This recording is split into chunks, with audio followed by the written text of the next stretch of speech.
And Scott here with you on Continuous Miracle Radio, right here on WGL on 106.3. Thank you so much for being with us today. We got Mike in the studio again this morning. Hey, good morning, folks. Another beautiful morning in Greenville. Made it all the way from the Wigga. I did. Yeah. Bells on. Well, I didn't really have bells on. I acted like I did, though. Well, there's that piece. We got Dangerous Darren in here on the dials with us again this morning. Yeah, good morning. Thank you, sir, for your service. Always appreciate you coming in on a Sunday and giving us a hand, putting the show on the air. Mm-hmm. I want to give a quick shout out to our sponsors real quick, too. We got Guiding Light, where Mike visited earlier this week. Yes, I did. They had a 1-year celebration. It was really 7 people. Wow, goodness. Quite a little get-together. Was it a pretty uplifting ceremony? I mean, Yes, sir. I haven't been to one of those. That's why I'm asking. I know Oh, well, it was quite an uplifting ceremony. There was like 7 people that had been over a year sober, and they gave their testimony and how much of a difference Guiding Light had made in their life because of the structure. because of the structure provided by Guiding Light. Okay. Yes, sir. Yep, and that's one of the sponsors of our show, so we're grateful for all the hard work they do out there, helping people turn their lives around day at a time. I want to tell you, they were tooting their own horn because they don't have to do it like everybody else's. They're able to be tailored specifically to the needs of the person. Well, and I imagine that's critical. It is. Well, Norm and Aiden were reminding me of how that worked. Yeah. So thanks, guys. It's not recovery is not a broad stroke deal. Everyone kind of finds their own niche and way.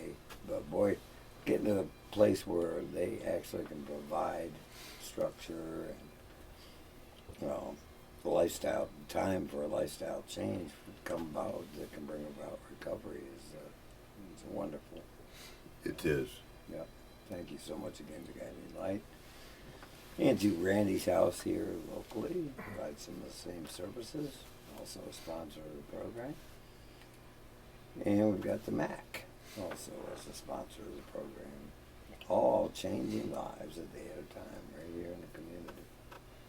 So today, we've got a guest in with us Mike ran into or found.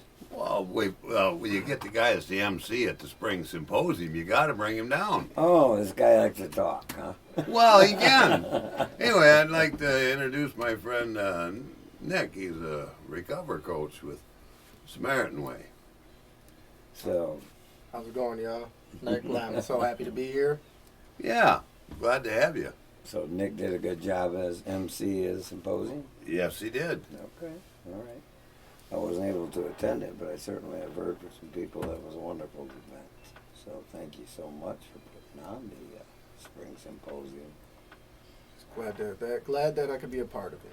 Yeah, good to be a piece of. So yeah, Nick, a little about yourself. So Where are you from? I'm from Grand Rapids, Michigan, Mm-hmm. southeast side, so a little bit of a rough area. I grew up went to foster care at a young age. Mom gave me up when I was 13. I was like, my mom and dad divorced, looking for my, that father figure. So kind of went to the street life, slinging marijuana and hanging out with the wrong crowd. Mom caught wind of it. I ended up getting in trouble with the juvenile system at a young age. She told my juvenile judge she couldn't handle me, so they put me in foster care. I ended up coming back at the age of 16, started hanging around with the wrong crowd again, so I went right back to juvenile. From there I went to Muncie, Indiana boot camp, and then I went right back into foster care. But during that time, you were developing your addiction as Yes. well, right? Yep. Addiction to chaos, addiction to, basically the rebellion addiction, Like, I didn't want to listen to nobody, went push back against the law. So it was addiction to money, You know, you see people in the streets having a lot of money and wonder Yeah. how they got it. All the women, you know, wonder how they got it, and they show you at a young age. So, I graduated high school. When I graduated, I came back down to Grand Rapids. I was in foster care by Cadillac, Mm-hmm. and so I ended up being homeless, nowhere to go, out of foster care. Graduated high school. Still working on your addiction. Yeah, still working on my addiction. And a good job too, right? Dang good job. Dang good Okay, job. just checking.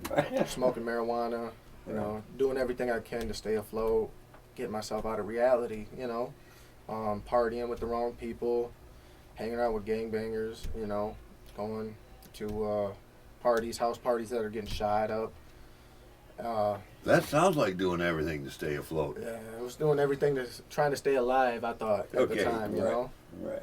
You know, I was attracted to chaos. Then you didn't know any different. No, nope. That Didn't was have your that. normal, wasn't it? Exactly, exactly it was. Yeah, yeah, I didn't have the father figure in my life to, hey, you're doing this way, so let's show you. Let me show you how we can do it this way. I didn't have that, you know. The Didn't have a lot of structure in No, your life not at as all. as a young person. Not at all. So, committed my first ever felony. Robbed a medical marijuana caregiver at the age of 19. Did 5 years in prison for that. Got out. And somebody I thought was a close friend of mine that I grew up with introduced me to cocaine. So, started selling. The worst thing I've ever did was started selling it. Cause So your addiction accelerated. highly. Yeah. Took off running, Yeah. sprinting. So, and then I'm getting the curiosity, like, why does people keep buying this? You know, like I'm making a lot of money doing it. Why do these people keep coming back? Wait a minute, you're selling it without using? Yeah, I was I was selling Ah. without using. So, and then everybody, you know, you got that one person that you go to get drugs from. Well, have you tried this stuff yet? Have you tried it yet? No, because if you try it, you'll see why they keep buying it. Sure. My curiosity killed me right then and there. You know, curiosity kills a cat, and I was a bad one there. So you became your own best customer. Yes. Yep. Yep. And from there, I, you know, moved back up to Cadillac, had 2 kids, met my kid's mom. We were 2 addicts feeding off of each other at that time, you know. I had numerous jobs up there in Cadillac. Me and my kid's mom, it always come down to we're fighting, arguing, I go to jail. She was suffering from alcoholism after she got off the opiates. So she kind of So it sounds like there was a lot of unmanageability in Yeah. there. Yep. Right? Yep. Life was unmanageable. Yeah, It sounds like it to really me.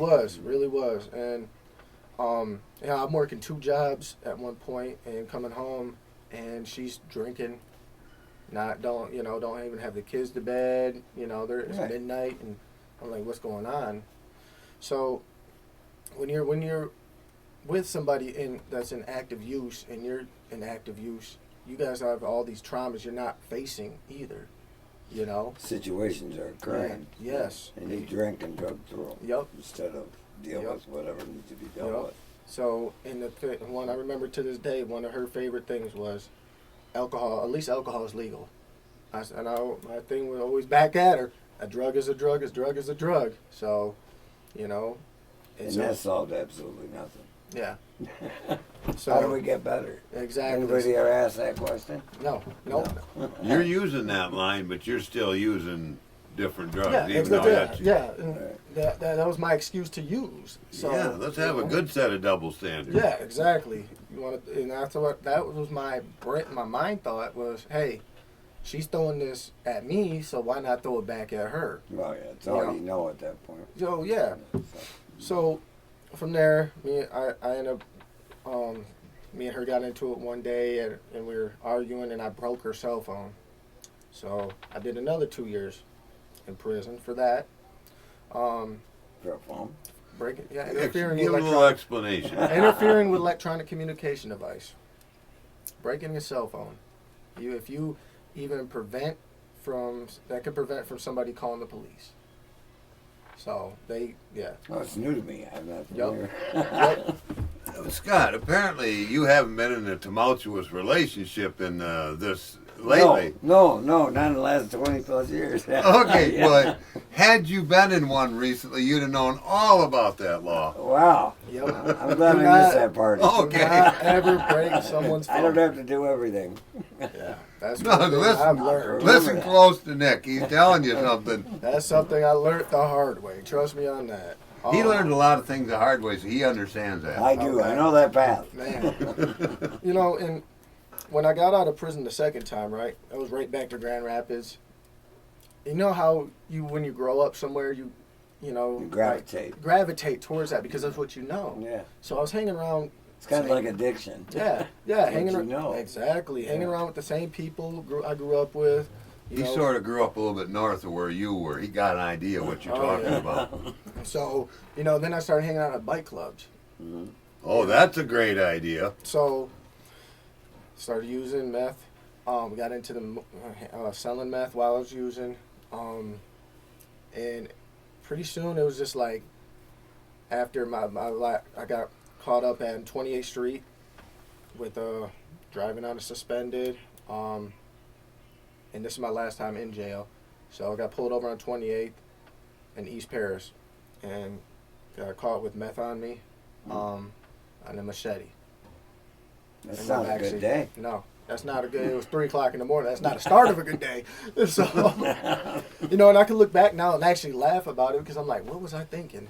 You weren't. I was the only Yeah, person you on were. 20. Yeah, I was the only person on 28th Street at that time. Right. And there's a Kentwood cop sitting right here on the side of me, and I'm banging my music in an Impala, an '05 Impala. Like, what was I thinking? I wonder what he's doing. Yeah. So he gets behind me, runs my plates, sees I got it suspended, pulls me over. I pull into the U-Haul, and so I go to jail, man, for about 2 months.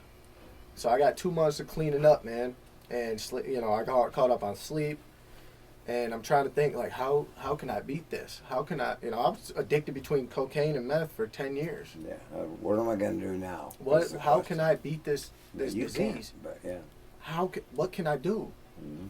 And somebody in jail was like, man, he's like, it's worth a shot. Just go to Bear River. So I bonded out, and my first week bonding out, I'm in contact with Bear River. Hey, I need to come. If not, I know what I'm going to do. Right. I know my past. I know I'm a repeat offender of doing what's not right. So within 2 days, thank God, Bear River, within 2 days, Bear River calls me and says, get up here. Because I told him, I said, if you guys don't come get me, I'll probably OD. Because there have been a lot of overdoses around. And that's what a lot of folks don't understand. In the listening audience, when a person's in active addiction, then life is very, very unmanageable. Even after cleaning up a little bit, after a couple of months in the county jail, still not thinking clearly, Nope. right? Still not making good decisions. Maybe get one thing right and call a treatment center. Yeah, or most somebody definitely. calls for you.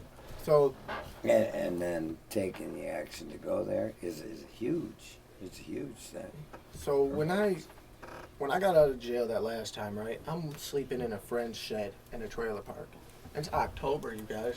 Like, I'm waking up and it's freezing cold, Mm-hmm. and this man has motors in his shed, and I'm just sleeping in his shed. Like, this is not... It's unmanageable. Yes, unmanageable. It's not life. This is not what my life was supposed to be. So I called Bear River to help me get back on track. Mm-hmm. So, and they got me in, and I'll tell you what, that's the greatest step I've ever made in my life. Sure. It absolutely sounds like it. And that was when? Back in 2000? Back in October of, not last year, but the year before, 24. So you've been clean and sober for 2 years. Yeah. Congratulations. Thank you. Congratulations. Thank you. So after that, I go to Bear River. And how long were you there? 30 days. 30 days. And I love that place. I love the place very much. Very, very comforting. So, Okay. Quieted down a little bit. yeah. So we're going to take a little break here. Darren's telling me, right here on 106.3 WGLM, Continuous Miracle Radio. And come back and continue our conversation with Nick about how Bear River was catapulted into a life that he lives today. So come on back and join us right here after these brief messages. Thank you so much for being part of the program.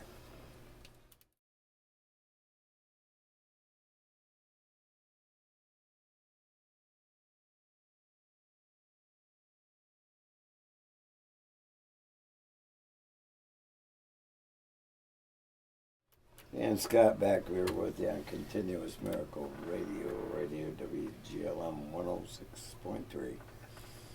And live on Facebook, we're up on Facebook, Spotify, YouTube, podcasts, TuneIn, 8-9 different platforms that we're out there on now. So you can catch us anytime you'd like. Great there on Continuous Medical Radio. Got Nick in studio with us more and share his experience, strength, and hope. He was just telling us a little about his lifestyle prior to going to Bear River, which is a recovery center up in Boyne Falls, yep. Michigan. And Nick was at a point in his life where he needed some help, and help was offered through that facility up there in Boyne Falls called Bear River. Yep. So upon arriving up there in Bear River, not in the best condition of your life, what did those folks have to say for you or to you? Maybe what they could do to help you a little bit. So they told me basically that when we're attracted to so much chaos in our life, it's not just the drugs that we're addicted to, it is the chaos. You know, but the drugs come with that. Well, it's a piece of it. Yeah. So, and the biggest tool that I've took out of there is changing my people, places, and things. And, you know, it's like if you want to be a millionaire, what do you hang out with? Millionaires. I wanted to be sober. So I had to come out of Bear River using that aspect. Do I want to hang around people who are still using? Having a short amount of clean time as I do, or do I want to come out, change my whole surrounding area, and change the people who I talk to, hang out with, and change the things that I do daily. So, with that being said, as you mentioned, you were at Bear River for over 30 days, yep. Correct? And upon 30 days of trying to change the structure in your life, yep. You were released, and then you came to a local. Yes, came right to Randy's house. Recovery facility here in Greenville, right? Yes. Came to Randy's house. And what did you encounter upon arriving at Randy's? So Randy's house, I encountered Lori, obviously, the intake coordinator there. Well, I'm quite familiar with Randy's house. Yeah. But I want to know from a person coming in. I had anxiety, Yeah, I'm sure. deep anxiety. What do I expect here? What is my expectations? What am I doing? What'd you find? They were very welcoming, very relaxed, you know, and yeah, they want you in programming, like in going to groups and, you know, working the steps and going to the MAC here in Greenville, which is a great thing. I met a lot of great people, such as Mike, you know, there at the MAC, working the steps. And so it was a lot of restructuring my life now that I'm out of an inpatient treatment to actually now structured around, hey, I need to get a job. So, because now you're not just out of recovery center, but you're moved into recovery residence. Yes. Where you need to follow a few some rules. Yep. You need to be employed. Yep. Or need to become do chores. employed, and need to take care of the facility. Yep. Right. Yep. So and it's then, more structured. Yes, and then you have to hit your meetings. You know. And you have to be attendance. Yep, attendance at meetings. Not just attendance though, is, you know, like there's a difference between showing up and actually talking and being communicative in meetings. He used to say I had to be an active participant in my own recovery. Yep. Yeah. Yep. So if you're active in meetings, right? You're and them tables. Don't get me wrong. I love the tables because no matter what you're going through, somebody that around them tables have actually been through it. Sure. So you can get nothing but guidance and support right at those tables. And Randy's house made it was able to structure me into becoming more dependent on myself instead of being more dependent on the substance I used to be on. And then I was So they help you become more independent. yeah, more dependent on myself, independent on myself, yeah. So sorry about that. No, it's okay. Being able to be there and, hit my meetings, go to my meetings, being engaged in my meetings, Sure. and actually meeting other people in recovery, being able to get employment in this area. And that was all provided through Randy's. No, he was like a recovery coach does. He gives us the resources to go do it ourselves. Yeah. Connected to resources is what they Well, and call I it. said, Yep. yeah, that's what I meant. So, yeah, he don't You walk your gotta hand. get up Yeah, and you you have to gotta go. do it yourself. But you're not gonna walk your hand. He's not gonna hold your hand while you do it. Trust me. No. So, Well, he's not supposed to. no. If you want, you're gonna go get it. All right. So, but being able to be in this community, like I said, I've been here almost over 2 years now, Okay. and the support and the recovery community out in this area is just phenomenal, especially for being in such a rural area. Yeah. It's I found that to be true. A lot of good folks trying Yeah. to do good things in this community. Well, surrounding communities, not yeah, just. most definitely. Yeah. That guy you were talking about calls us resource rich. Oh, who's that? Mike. Oh, Mike. And what it At means Randy by House. that, is the people Oh yeah, who are willing to be helpful. That's Oh, yeah. what, and when he speaks like that, that's what yeah. Well, and then I have mad respect for Mike. Mike Helmer. He's been there, done it, and it's the thing is like he don't take no BS. Well, he doesn't have to. No, you don't have to Right. because But that's the thing. Darn. That's the one thing that he'll tell you when you come into his house. Right, He'll right. tell you like, hey, I don't take no BS. You either do what is asked of you or you can leave. Right. So, and then I was, the old me would have been like, well, I guess sayonara, I'm out of here. Okay. Yeah, but I really wanted to see what the recovery life was about, and I stuck to it, and it's been.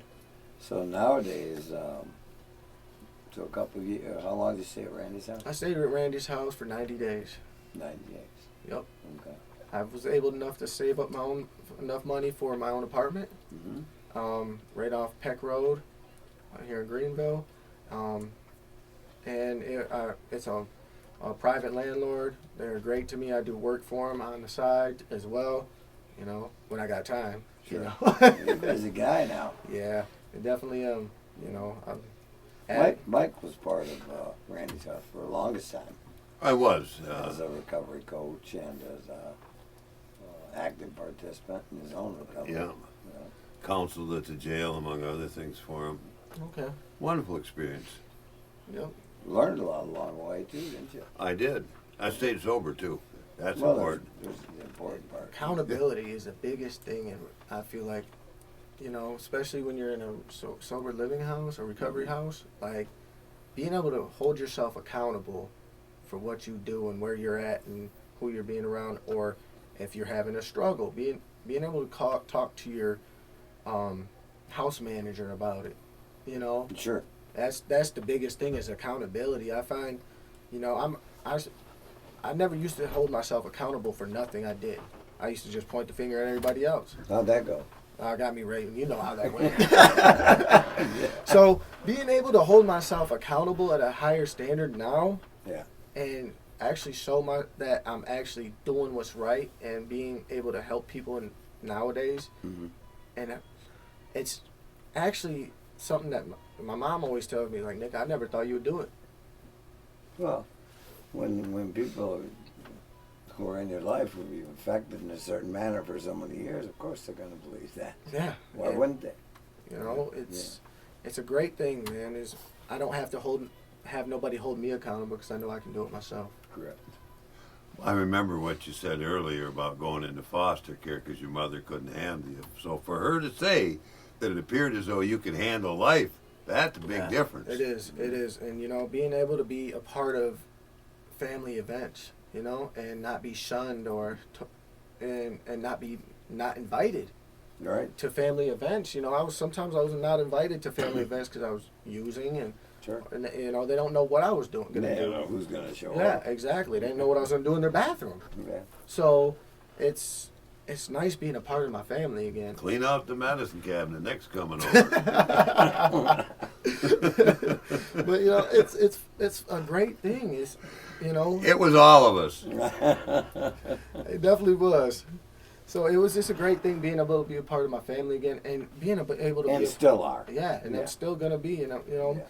you know, my family's not just blood, man. It's the people in recovery in this community. You know, I look at everybody as I'm a brother to them in the recovery. Mhm. Brother, they could be my sister in recovery. I don't care. We're a family. We're fighting this disease together. Right. And I found that the community, the local recovery community in surrounding areas has grown exponentially over the time I've been Yeah, privileged to be a part of it. You know. most Yeah. definitely. Yeah. And I tell you, it's a privilege to be part of this, you know, recovery community and to actually show people that it's possible. Getting out That of it works. Well, That it works, yeah. And every person's walk of recovery is different.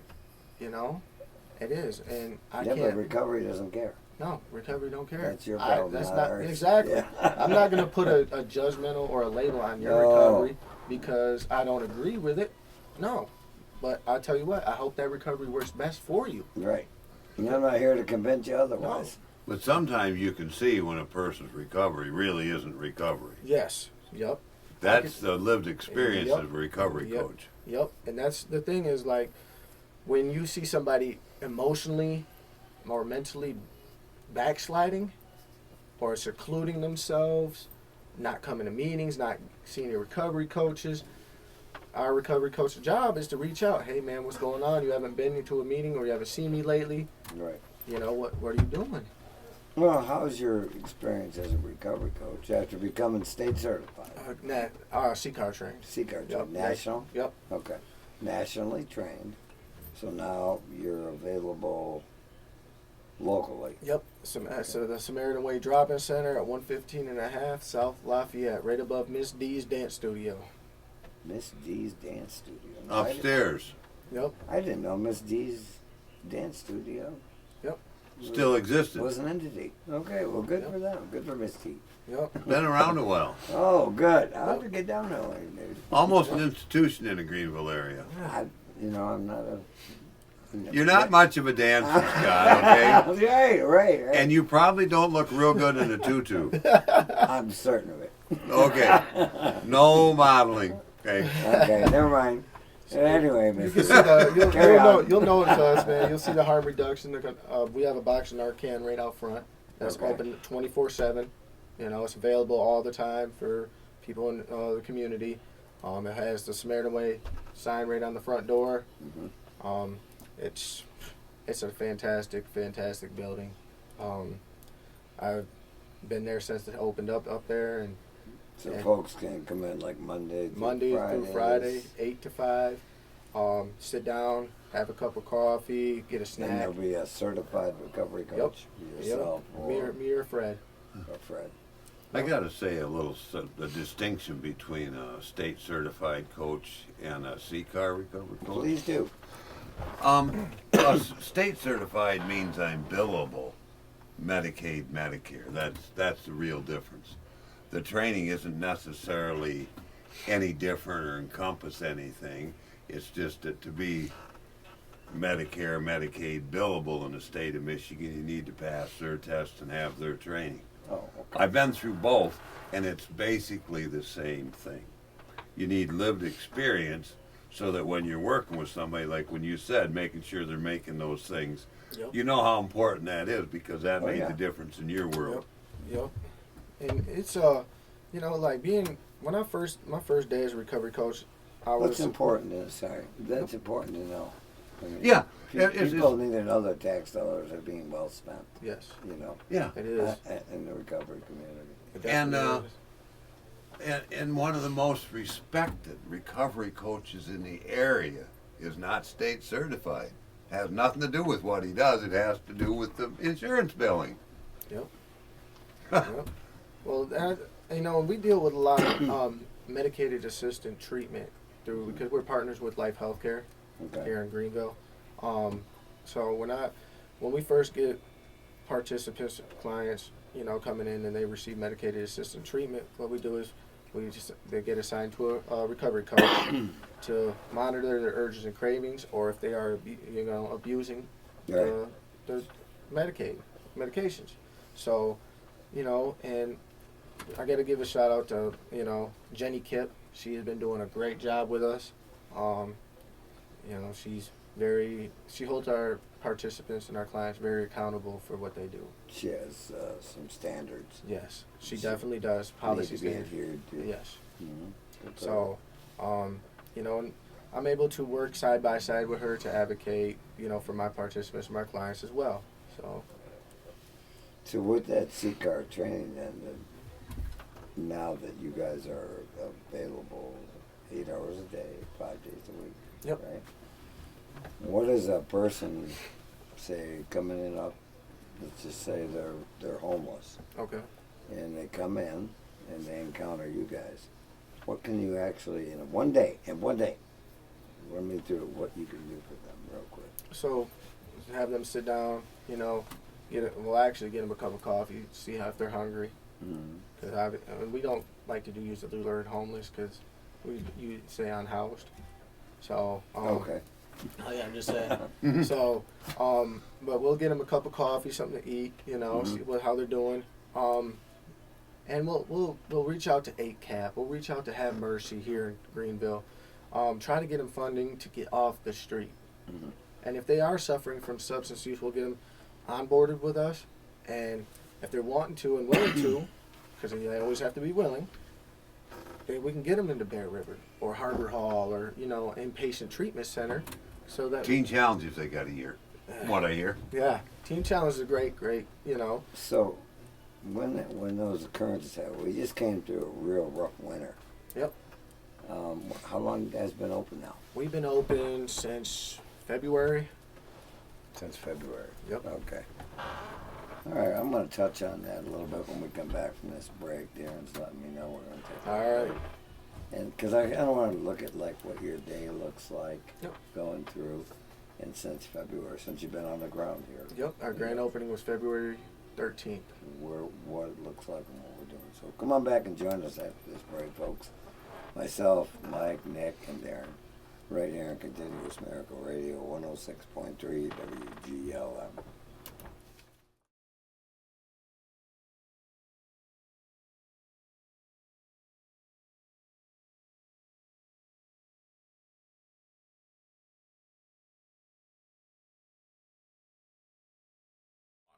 And Scott here, back with you on Continuous Miracle Radio. Thank you so much for being with us and joining us again this Sunday. Talking with Nick, young Nick here, about his recovery and what he's done with it. Been sober 2 years now, and his life has changed dramatically. Yes, it has. He's actually been restored to being a productive member of society and gainfully employed. Has his own residence. His own Stable vehicle, living environment. Stable living environment. I mean, these are the miracles that we get to see and be a part of and bear witness to as we move through the recovery process. Yeah, most definitely. Can I touch base on the Sure. apartment, the stable living? Mm-hmm. I found it really at ease with myself when I opened up to my landlord and said, I'm a person in recovery. Mm-hmm. I'm a man in recovery. And I told her all of my past. I didn't have to hide nothing. Yeah. When you open up and tell the truth, it's either you can deal with it, or you like it or you don't. Right. Yeah, it's usually yes or no stuff. Yeah. And then we learn to be honest with ourselves first before we can be honest with another Yep. person. Yep. And then that's just growth is what, Yes. what that is.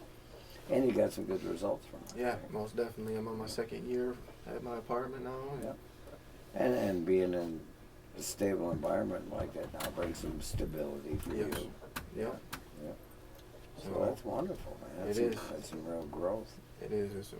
I like to say I'm done growing. Oh, but no, you're not. No. You know, Look at that guy. Yeah, I'm still growing at 75. You're not done. no, and I keep telling myself. I got a every day, bright future ahead of me at my age. You probably have one too. You know, I keep telling myself every day is just to keep doing better than I did the day before. Yeah. That's all I can do. Yeah, a little bit better tomorrow than what we did today. Yep. So, and there's some growth that takes place. Yeah. But you were telling me off the air there, you had a skill, Yes. and that skill involves Haircuts. haircutting. Yes. So, when I was in Bear River, Mhm. going back, Sure. I thought about this idea, open up cuts for recovery. You know. Cuts for recovery. Yep.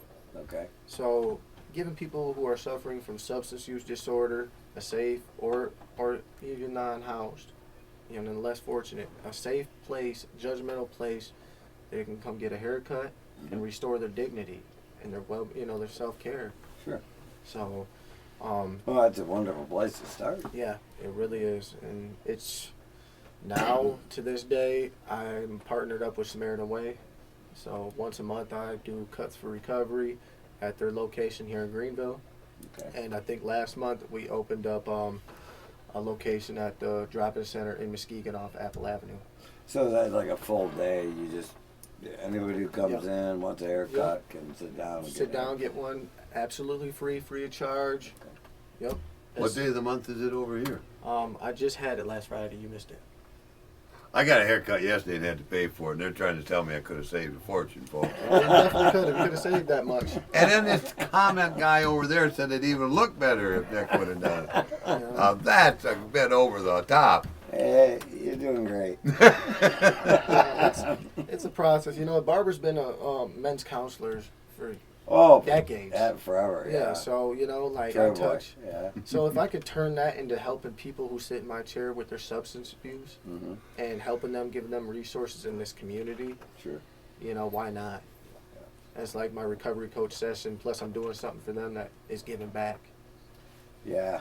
Yeah. If you don't know your barber, you probably don't know yourself. Exactly. Yeah. You know, so it's a great opportunity. You know, I do kids haircuts, grown men's haircuts. You know, obviously Mike didn't come see me. No. So, Is there some sort of email thing you can Um, send? Maybe we get him tightened you up know, next month. or you guys can follow the Greenville, the Samaritan Way Greenville on Facebook, and it will be posted the next one there. Okay. I do a week in advance, so I give the times out, and yeah, I do have a chair up there, and you know, we do it right in the auditorium, right on the stage. So I'll have to get on there. I'll remind you. You gonna send me an email, boss? You don't have to, Nick. Scott's in charge of my hair all now. right, you got Well, some obviously accountability right there. Obviously, somebody needs to be. He's holding you accountable, Mike. Yes, And they used to say you can do your recovery any way you want to, but oh no, you got to Except have a that. certain kind of hairdo now. Except that. Or for me, it's a certain kind of hairdo. I'm learning, folks, but maybe not fast enough to save my hairline. Still. Still. So yeah, that's just part of what we, you know, I what we do at Samaritan Way. Like I said, Right. Is the outreach and Yeah, plus outreach. mine. yeah, and we also I've recently, you know, had me and Joe Heckema, the director there, we had to sit down with, you know, Judge Krieger, Mhm. you know, and Yeah, Glenn that's- Tyson, and you know, we are getting a lot of Swift and Sure probation people refer to us. We offer IOP, intensive outpatient. That's 27 weeks, 3 times a week, Mhm. for 3 hours of time every day.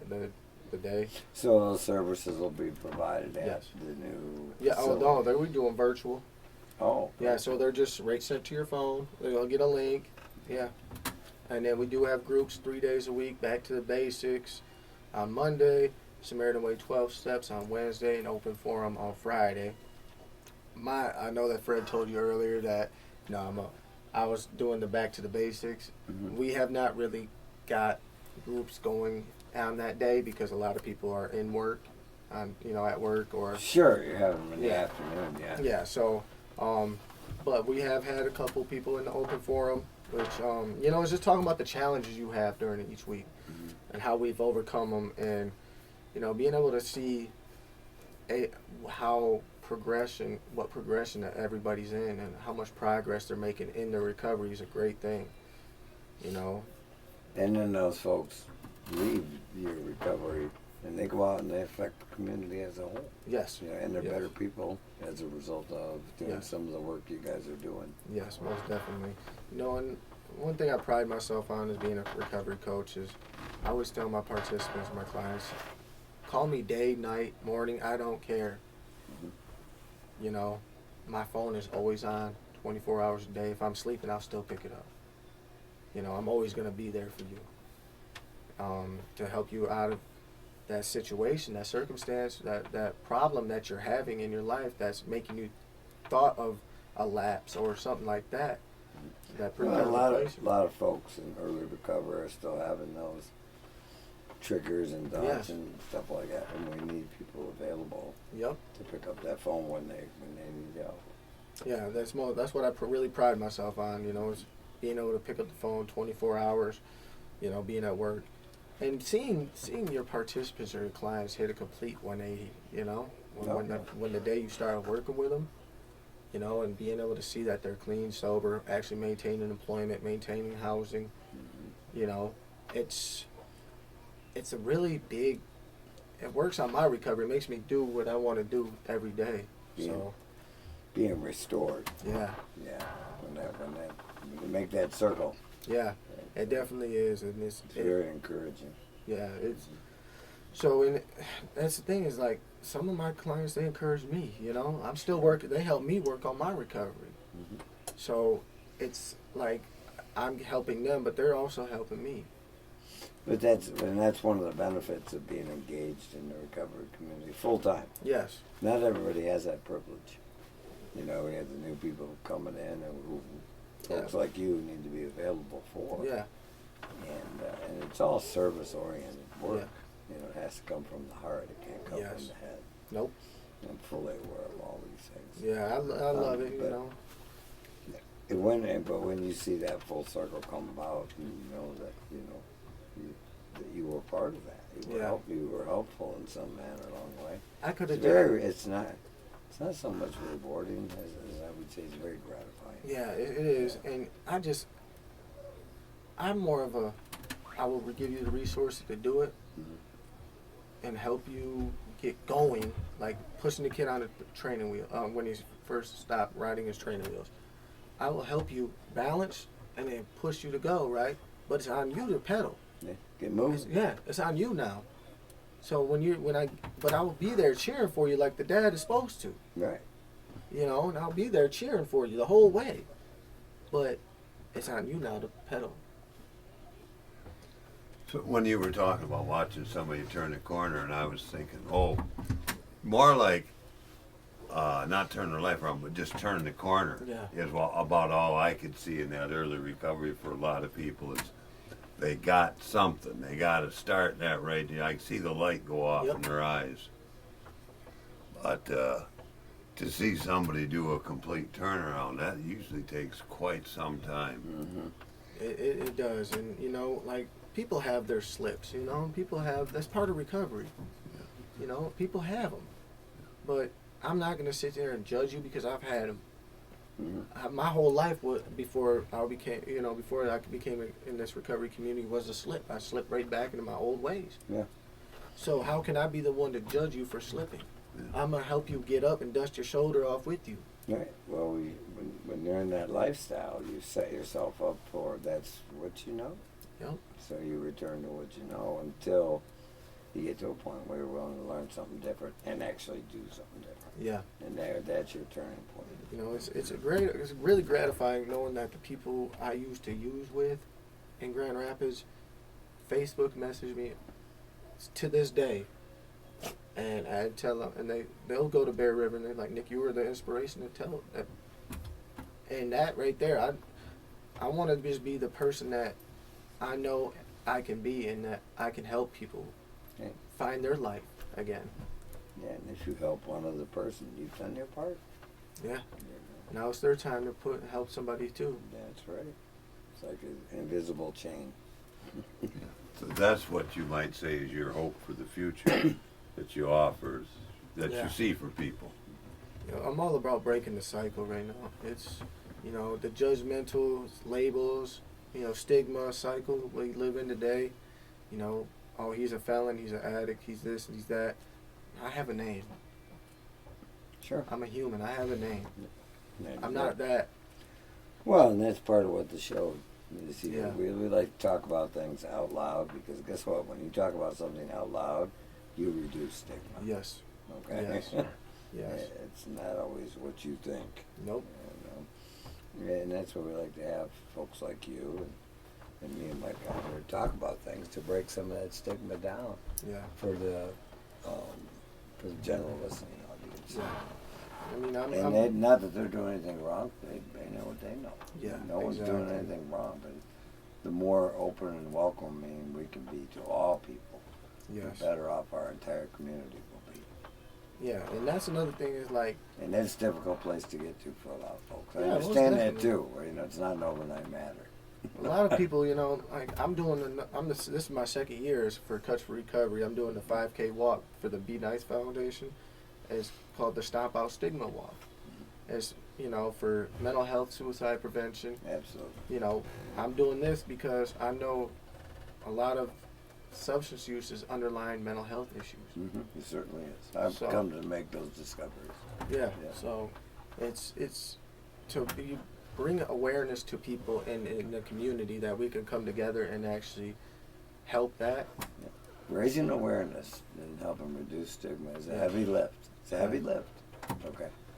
And the only way I know to do it is to be consistent and do it a day at a time and try and communicate it to as many people as you can.